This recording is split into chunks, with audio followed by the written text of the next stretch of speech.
જય Dwarkadhish, welcome to my YouTube channel Diya cooks creation. આજે આપણે બનાવીશું એકદમ રાજસ્થાની સ્વાદ સાથે રજવાડી ઢોકળી। 5 દાળોના મિશ્રણમાંથી બને તેવી ઢોકળી। આ ઢોકળી બનાવવા માટે મેં એક મિક્સર બાઉલ લીધું છે। તેની અંદર 1/4 કપ જેટલી મગની ફોતરાવાળી દાળ એડ કરી લઈશું। હવે 1/4 કપ જેટલી મગની મોગર દાળ એડ કરી લઈશું। 1/4 કપ જેટલી ચણા દાળ એડ કરી લઈશું। હવે 1/4 કપ જેટલી મસૂરી દાળ એડ કરી લઈશું અને 1/4 કપ જેટલી તુવેર દાળ એડ કરી લઈશું। હવે બધી જ દાળની અંદર 2 કપ જેટલું પાણી એડ કરીને તેને આપણે સારી રીતે આ રીતે હાથની મદદથી વોશ કરી લઈશું, જેથી કરીને તેની ઉપરનો બધો જ અશુદ્ધિ પાવડર દૂર થઈ જાય અને દાળ આપણી સ્વચ્છ રીતે ધોવાઈ જાય। આ રીતે આપણે તેને સેમ પ્રોસેસથી 3 થી 4 વખત ધોઈ લઈશું। હવે તેની અંદરનું બધું જ પાણી આપણે નીકાળી લઈશું। બધું જ પાણી નીકળી જાય ત્યારબાદ તેની અંદર ફરી 2 કપ જેટલું પાણી એડ કરી લઈશું અને દાળ ડૂબતી રહે તેટલું પાણી એટલે કે 2 કપ જેટલું પાણી એડ કરી તેને આપણે થોડીક વાર માટે પલળવા મૂકી દઈશું। હવે અહીંયા 10 થી 15 મિનિટ પછી તમે જોઈ શકો છો આપણી દાળ સારી એવી પલળીને ફૂલીને ડબલ થઈ ગઈ છે, એટલે કે દાળ આપણી બરાબર પલળી ગઈ છે। હવે પ્રેશર કુકર લીધું છે, તેની અંદર દાળને પાણી સહિત એડ કરી લઈશું। અહીંયા 2 કપ જેટલું પાણી મેં પલાળવામાં યુઝ કરેલો છે। હવે દાળ બરાબર એડ થઈ જાય ત્યારબાદ તેની અંદર ફરી 2 કપ જેટલું પાણી એડ કરી લઈશું। અહીંયા મેં ટોટલ 4 કપ જેટલું પાણી એડ કરેલું છે। હવે તેની અંદર 1/2 ટીસ્પૂન જેટલું હળદર પાવડર અને 1 ટેબલસ્પૂન જેટલું મીઠું એડ કરી તેને બરાબર કૂક કરી લઈશું। હવે અહીંયા મેં ઢોકળીનો લોટ બાંધવા માટે આ રીતે 2 કપ જેટલો ઘઉંનો ઝીણો લોટ લીધેલો છે। હવે તેની અંદર 2 ટેબલસ્પૂન જેટલું બેસન એડ કરી લઈશું અને તેની અંદર આપણે બેઝિક મસાલા કરી લઈશું। 1/2 ટેબલસ્પૂન જેટલો હળદર પાવડર, 1 ટેબલસ્પૂન જેટલું તીખું લાલ મરચું, 1 ટેબલસ્પૂન જેટલો ધાણા જીરાનો પાવડર, 1/2 ટેબલસ્પૂન જેટલી હિંગ અને ટેસ્ટ પ્રમાણે મીઠું એડ કરી 1 ટેબલસ્પૂન જેટલો અજમો આ રીતે હાથની મદદથી એડ કરી લઈશું ક્રશ કરીને। હવે તેની અંદર 1 મોટી ચમચી જેટલી કસૂરી મેથીને પણ આ રીતે હાથની મદદથી ક્રશ કરીને એડ કરી લઈશું। કસૂરી મેથીનો સ્વાદ બહુ જ સરસ આવે છે। રાજસ્થાની ડીશની અંદર કસૂરી મેથીનો ઉપયોગ બહુ જ થાય છે। હવે તેને આપણે બરાબર લોટની અંદર મસાલાને મિક્સ કરી લઈશું, જેથી કરીને લોટ બરાબર મસાલાવાળો તૈયાર થઈ જાય।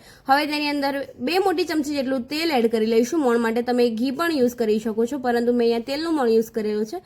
હવે તેને બરાબર લોટને તેલની અંદર મિક્સ કરી લઈશું, જેથી કરીને મોણ બરાબર તેલની અંદર મિક્સ થઈ જાય।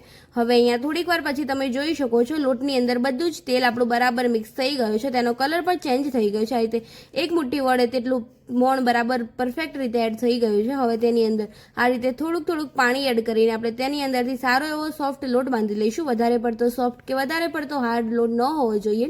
આ રીતે જેમ આપણે પરોઠાનો લોટ બાંધતા હોય તે રીતે આપણે તેનો લોટ બાંધી લઈશું। તમે જોઈ શકો છો આ રીતે થોડુંક પાણી એડ કરતા જઈને તેની અંદરથી આપણે સારો એવો પરફેક્ટ લોટ બાંધીને તૈયાર કરી લઈશું। લોટ જેટલો સારો એવો હશે તેટલી જ આપણી ઢોકળી સારી એવી સોફ્ટ થશે। અહીં આપણો લોટ બંધાઈને તૈયાર થઈ ગયો છે। આ લોટ બાંધવામાં મારે લગભગ 1 કપ જેટલા પાણીનો ઉપયોગ થયેલો છે। હવે તેની અંદર 1/2 ટીસ્પૂન જેટલું તેલ એડ કરીને લોટને આપણે બરાબર ઓઇલી કરી લઈશું, જેથી કરીને લોટ લોંગ ટાઈમ સુધી ડ્રાય ન થઈ જાય અને તેની અંદરથી જે આપણે ઢોકળી કરવાની છે તે એકદમ સોફ્ટ અને બહુ જ સ્પોન્જી એવી તૈયાર થઈ જાય। તમે જોઈ શકો છો આ રીતે આપણે લોટને સારી રીતે ઓઇલી કરી લઈશું અને તેને આપણે થોડીક વાર માટે ઢાંકીને રેસ્ટ આપીશું। અહીંયા આપણો લોટ બરાબર તૈયાર થઈ ગયો છે, તેને આપણે ઢાંકીને રેસ્ટ આપીશું। હવે અહીંયા તમે જોઈ શકો છો આપણી દાળ પણ સારી એવી બોઇલ થઈને તૈયાર થઈ ગઈ છે। તેને આપણે સારી રીતે આ રીતે મેશરની મદદથી મિક્સ કરી લઈશું, જેથી કરીને દાળ આપણી એક રસ થઈ જાય અને આ રીતે એક રસ કરેલી દાળનો સ્વાદ બહુ જ સરસ આવશે। હવે અહીંયા મેં એક ખલ લીધેલો છે। ખલની અંદર લગભગ 7 થી 8 કળી જેટલું લસણ એડ કરી લઈશું। લસણ એડ થઈ જાય ત્યારબાદ તેની અંદર 3 થી 4 લીલા મરચાં એડ કરી લઈશું। તમે મરચાં તીખાસ પ્રમાણે એડ કરી શકો છો।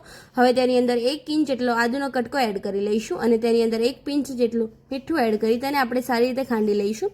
મીઠું એડ કરવાથી તે સારી રીતે ખંડાઈને તૈયાર થઈ જશે, કારણ કે મીઠાની અંદર પાણીનો ભાગ હોય છે અને મીઠું એક મોઇશ્ચરનું પ્રમાણ છોડે છે, જેથી કરીને તેની અંદર પાણી એડ કરવાની જરૂર નહીં રહે અને તે સારી રીતે આદુ લસણ અને મરચાં ખંડાઈને તૈયાર થઈ જશે। અહીંયા લગભગ 3 થી 4 મિનિટમાં તમે જોઈ શકો છો આદુ લસણ અને મરચાં સારા એવા ખંડાઈને તૈયાર થઈ ગયા છે।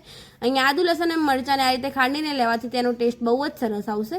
હવે લોટને આપણે 10 થી 15 મિનિટ પછી જોવો તો તમે એકદમ સેટ થયેલો લોટ તૈયાર થઈ ગયો છે। તેને આપણે ફરી આ રીતે મસળીને સેટ કરી લઈશું। તમે જોઈ શકો છો આ રીતે લોટ સેટ થઈ જાય ત્યારબાદ તેની અંદરથી આ રીતે એકદમ નાની સાઈઝનું લોહી લઈ લઈશું અને તેને આ રીતે આપણે ગોળ કરતા જઈને જેમ ઢેપલી કરતા હોય તે રીતે આપણે તેને ગોળ કરીને લોયું કરી લઈશું। હવે બરાબર ગોળ લોયું થઈ જાય ત્યારબાદ તેને આપણે આ રીતે સ્પ્રેડ કરી લઈશું, તેને મોટી પાપડી કરી લઈશું અને હવે તેની ઉપર આ રીતે 3 થી 4 દાણા જેટલી મગની ફોતરાવાળી દાળને એડ કરી લઈશું।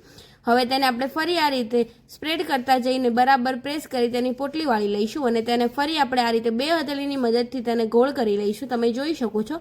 હવે તેને આપણે ફરી આ રીતે હોલ કરી લઈશું. અહીંયા આપણું મસ્ત ઢોકળી માટેનું બટન બનીને તૈયાર થઈ ગયું છે. આ રીતે ઢોકળીનો લુક પણ સારો આવશે અને ટેસ્ટ પણ બહુ જ મસ્ત આવશે. હવે સેમ પ્રોસેસથી આપણે બીજી પણ ઢોકળીને બનાવીને તૈયાર કરી લઈશું. આ રીતે વચ્ચે મગની દાળ એડ કરવાથી બહુ જ સારો ટેસ્ટ આવશે.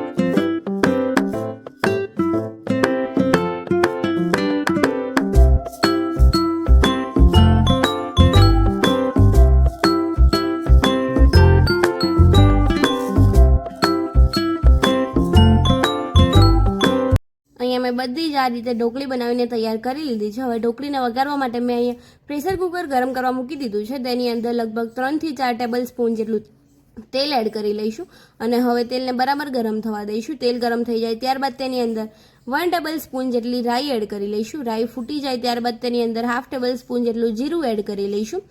જીરું બરાબર ફૂટી જાય ત્યારબાદ તેની અંદર 1/2 ટીસ્પૂન જેટલી હિંગ એડ કરી લઈશું. હવે તેની અંદર 3 થી 4 સૂકા લાલ મરચાં એડ કરી લઈશું અને જે આદુ લસણ મરચાંની પેસ્ટ બનાવી છે તેને એડ કરી લઈશું. હવે તેને આપણે બરાબર સોંતે કરી લઈશું જેથી કરીને આદુ અને લસણની કચાશ દૂર થઈ જાય. અને હવે તેની અંદર આદુ લસણ મરચાં કૂક થઈ જાય ત્યારબાદ તેની અંદર 1/2 ટેબલ સ્પૂન જેટલી હળદર એડ કરી લઈશું અને તેને પણ આપણે સારી રીતે મિક્સ કરી લઈશું. આ રીતે હળદરને તેલની અંદર એડ કરવાથી તેનો સ્વાદ પણ બહુ જ સરસ આવશે અને હળદર પણ કાચી નથી રહેતી. હવે તેની અંદર બોઇલ કરેલી દાળ એડ કરી લઈશું અને દાળ એડ થઈ જાય ત્યારબાદ તેને આપણે બરાબર વઘારની અંદર મિક્સ કરી લઈશું જેથી કરીને લસણ અને આદુ બરાબર મિક્સ થઈ જાય. તમે જોઈ શકો છો આ રીતે દાળને આપણે બરાબર સારી રીતે મિક્સ કરી લઈશું. દાળ બરાબર મિક્સ થઈ જાય ત્યારબાદ તેની અંદર મસાલામાં 1 મોટી ચમચી જેટલું તીખું લાલ મરચું એડ કરી લઈશું. 1 ટેબલ સ્પૂન જેટલું ધાણા જીરાનો પાવડર એડ કરી લઈશું અને તેને આ રીતે મિક્સરની મદદથી મિક્સ કરી લઈશું જેથી કરીને તેની અંદર કોઈ જ પ્રકારના મસાલાના ગાંઠા ન પડી જાય. હવે તેની અંદર ટેસ્ટ પ્રમાણે મીઠું એડ કરી લઈશું અને 1/2 ટેબલ સ્પૂન જેટલો ગરમ મસાલો એડ કરી 1 કપ જેટલું પાણી એડ કરી લઈશું અને તેની અંદર બધી જ બનાવેલી ઢોકળીને એડ કરી લઈશું. ઢોકળી એડ થઈ જાય ત્યારબાદ આપણે તેને સારી રીતે મિક્સ કરી લઈશું. તમે જોઈ શકો છો અહીંયા આ રીતે આપણે બધી જ ઢોકળીને સારી રીતે એડ કરી લઈશું. અહીંયા મીઠાનું પ્રમાણ આપણે ઓછું રાખીશું કારણ કે આપણે ઢોકળીની અંદર પણ મીઠું એડ કરેલું છે. દાળ બોઇલ કરતી વખતે પણ તેની અંદર મીઠું એડ કરેલું છે અને આદુ લસણ અને મરચાંને ખાંડતી વખતે પણ એડ કરેલું છે. હવે તેને આપણે સારી રીતે કૂક કરી લઈશું. અહીંયા 2 થી 3 વિસલ પછી તમે જોઈ શકો છો આપણી દાળ સારી એવી કૂક થઈને તૈયાર થઈ ગઈ છે. આ રીતે તમે ઢાંકણું ખોલીને જુઓ તો તેની અંદરથી બહુ જ સરસ એવી સુગંધ આવવા લાગે છે. અને અહીંયા આપણી ઢોકળીને તમને હું લઈને બતાવું તો તમે જોઈ શકો છો આપણી ઢોકળી આ રીતે છરીની મદદથી કટ કરીને બતાવું તો તમે જોઈ શકો છો એકદમ કૂક થઈને તૈયાર થઈ ગઈ છે. તેને સર્વિંગ પ્લેટની અંદર સર્વ કરી લઈશું. સર્વ કરતી વખતે તમે જોઈ શકો છો ઢોકળી આપણી એકદમ ચડીને તૈયાર થઈ ગઈ છે અને તેનો કલર પણ બહુ જ સરસ આવે છે. જોતાની સાથે જ મોંમાં પાણી આવી જાય તેવી સર્વિંગ પ્લેટ સર્વ થઈને તૈયાર થઈ ગઈ છે. તેની ઉપર ઘીને સ્પ્રિંકલ કરી લઈશું અને તેની ઉપર આ રીતે કોથમીરના પાનને એડ કરી લઈશું અને અહીં આપણી સર્વિંગ પ્લેટ પણ સર્વ થઈને તૈયાર થઈ ગઈ છે. જો તમને મારી આ રેસીપી ગમી હોય તો લાઇક કરજો, શેર કરજો અને કમેન્ટ કરજો. કમેન્ટ બોક્સમાં મને જરૂર જણાવજો કેવી લાગી મારી આ રેસીપી. અને હા, મારી ચેનલ પર જો નવા હોય તો ચેનલને સબસ્ક્રાઈબ કરી દેજો અને બેલ આઇકોન જરૂર દબાવજો.